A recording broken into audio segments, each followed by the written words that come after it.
समाज के लिए ध्यान रहे, खून का एक एक कतरा आपको मिलेगा और मैं जब तक जीवित रहूंगा अपने समाज के लिए जीऊंगा और अपने समाज के लिए लड़ूंगा, क्योंकि मेरा मान सम्मान स्वाभिमान अभिमान और संविधान जीवित तो मैं जीवित और मेरा समाज जीवित, मैं जीवित और मेरा समाज जीवित। वाहेगुरु जी के खालसा वाहेगुरु जी की फतेह। ये वो सिख धर्म है जिसने कोरोना के दौरान नेता मंदिर पैदा नहीं हुआ, सिर्फ गुरुद्वारा पैदा हुआ जो घर घर जाकर के दाल चावल आपका पेट की चिंता की। वो नेता मर गए थे, वो नेता कोरोना के दौरान मर गए थे, लेकिन यही वो गुरुद्वारा हमारे सिख भाई का धर्म जिंदा था, क्योंकि उनको चिंता थी कि हो सकता है कि चावल ना हो तो खाने की जरूरत है। मानते हैं इसमें? इसलिए मंदिर में 2 रुपए दान देने से पहले खबरदार, मुझे डर नहीं है, मुझे मौत का भय नहीं है, मैं 90 दिन की जिंदगी जीने से बेहतर 90 मिनट की जिंदगी जीना पसंद करता हूँ। समझ रहे हैं? इसलिए अनुरोध करूंगा कि 2 रुपए मंदिर में देने से बेहतर 1 रुपए गुरुद्वारे में जाकर जरूर चढ़ाने का कार्य करें, क्योंकि वो 1 रुपए आपको न जाने कितने हजार लोगों का निवाला बनेगा और दिल से दुआ निकलेगी। कहाँ गए थे वो? हम केवल और केवल 4 लोग यहाँ आए हुए थे, लेकिन जो स्थिति मुझे बताई गई थी उस स्थिति में भयभीत था। मैं यहाँ पहुंचा और पहुंच करके मैंने संज्ञान लेकर के मैंने 8 घंटा यहाँ तांडव खेला था पुलिस प्रशासन। ये सबको पता है और ये कहने की जरूरत नहीं है। ऐसे हम न जाने कितनी बहनों को बचाने का कार्य करेंगे, कितने भाइयों को बचाने का कार्य करेंगे। हमें उससे डर नहीं है, क्योंकि ये मेरा समाज है, क्योंकि ये मेरा समाज है। और इस सभी पूर्व में मुझे पगड़ी पहना करके समाज ने संबोधित किया है। मैं एक बात कहना चाहूंगा, सिख भाई हमारे बगल में बैठे हैं, मैं कहूंगा जारी और कहाँ गए थे वो भगवान जिस दौरान कोरोना में आप त्राई कर रहे थे और लोग पूछ नहीं रहे थे। भाई ठीक है, खैर आगे ज्यादा बात नहीं करना चाहता हूँ, लेकिन मैं कहता हूँ सौगंध मुझे इस मिट्टी की, सौगंध मुझे इस मिट्टी की कि बहुजन समाज के इस मान सम्मान स्वाभिमान और संविधान को झुकने नहीं दूंगा।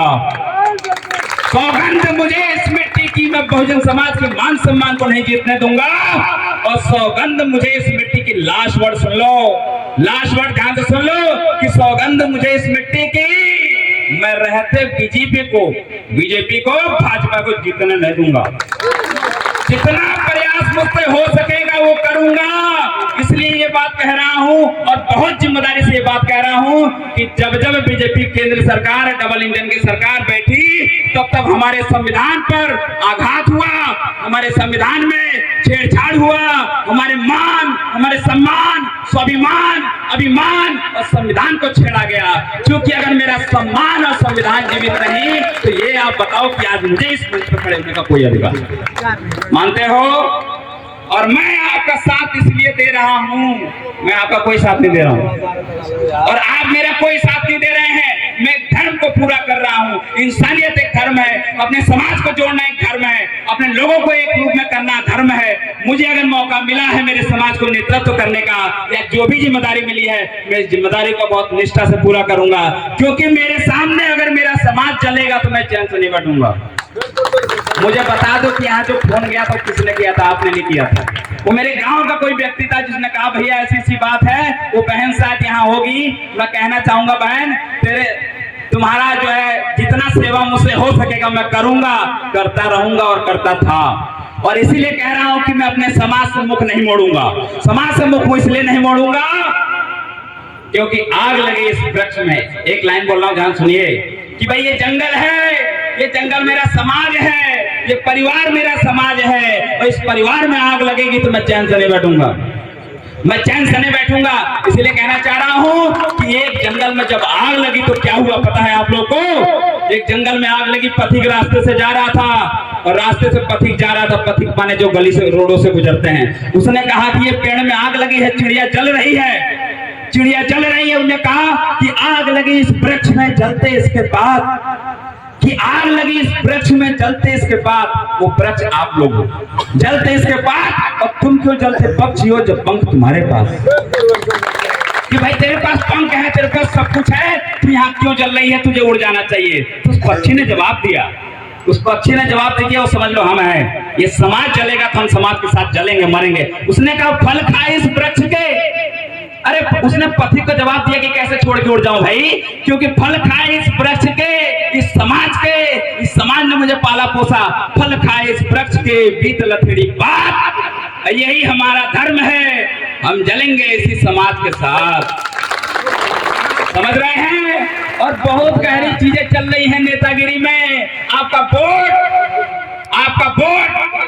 सिर्फ इसलिए लूट लिया जा रहा है कि इनको पता है कि ये बहुजन के लोग ज्यादा पढ़े लिखे, शिक्षित और समझदार नहीं हैं, और मैं होने नहीं दूंगा। ज्यादा पढ़े लिखे, शिक्षित और समझदार नहीं हैं, इसलिए आपको बहकाया जा रहा है। तो तमाम पार्टियां आपको ऑफर दे करके अभी रैलियों में लेके जाएंगी। अरे ये सब रैलियां छोड़ दो भाई, कांग्रेस का, बीजेपी का, इसका उसका, अपने समाज में आओ, अपने समाज के साथ रहो, और अपने समाज के साथ अगर आप नहीं रहोगे तो आप पछताओगे।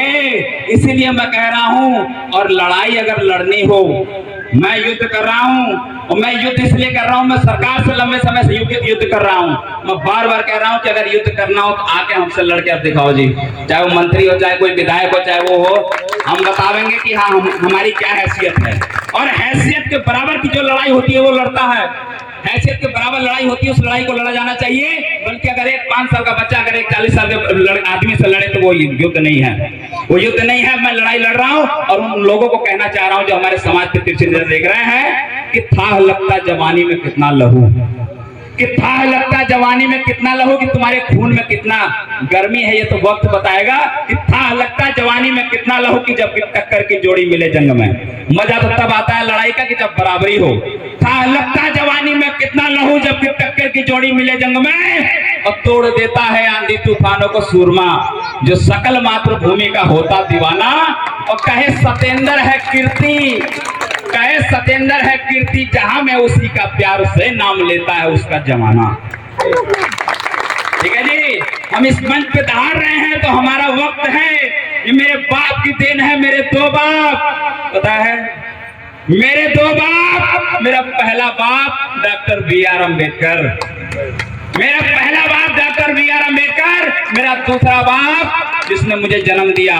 अगर उसने मुझे जन्म दिया है तो मेरे दूसरे बाप ने मुझे अधिकार दिया है, क्योंकि अधिकार नहीं होता तो आज इस कुर्सी के लायक नहीं था, इस कुर्सी के लायक नहीं था। इसलिए कह रहा हूं कि आपको नेताओं की साजिशों को समझना पड़ेगा।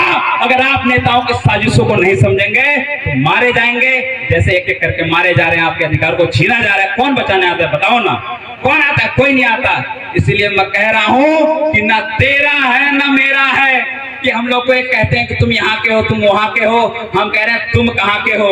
और इसलिए ये कार्य किसका है? नेताओं का है। मैं कहना चाह रहा हूँ लास्ट लाइन, कि ना तेरा है ना मेरा है, अरे कि ना तेरा है ना मेरा है, ये हिंदुस्तान हमारा है। कि ना तेरा है ना मेरा है, ये हिंदुस्तान हमारा है। और नहीं समझी गई ये बात तो नुकसान हमारा है, नहीं समझी गई ये बात तो नुकसान हमारा है। जो इसमें मिल गई नदियां, जैसे हम सभी समाज एकजुट हो गए हैं, जो इसमें मिल गई नदियां वो दिखलाई नहीं देती, लेकिन महासागर बनाने में एहसान।